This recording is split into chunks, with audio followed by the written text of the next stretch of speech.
Tu as enfin compris que tu vas échouer. Et beaucoup.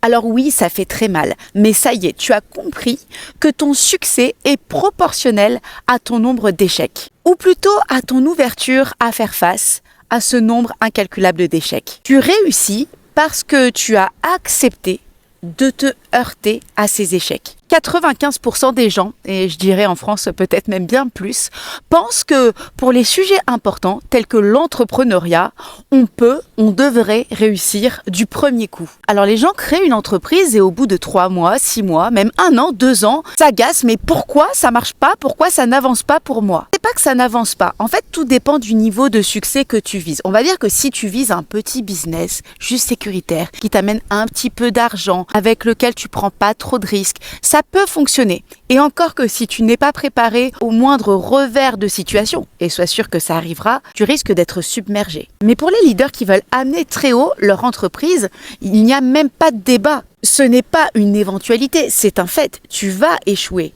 Je suis experte du leadership des profils à très haut potentiel et atypiques. J'ai étudié des centaines de biographies passionnantes de leaders, d'entrepreneurs à succès et pas un seul n'a mené une petite vie tranquille avec un succès phénoménal. Tous ont vécu de grosses tempêtes de vie, des tsunamis, et tous ont eu cette capacité à rebondir encore et encore et encore jusqu'au succès. Je sais que tu peux te poser cette question. Oui, mais moi, est-ce que je serais capable d'affronter tous ces échecs?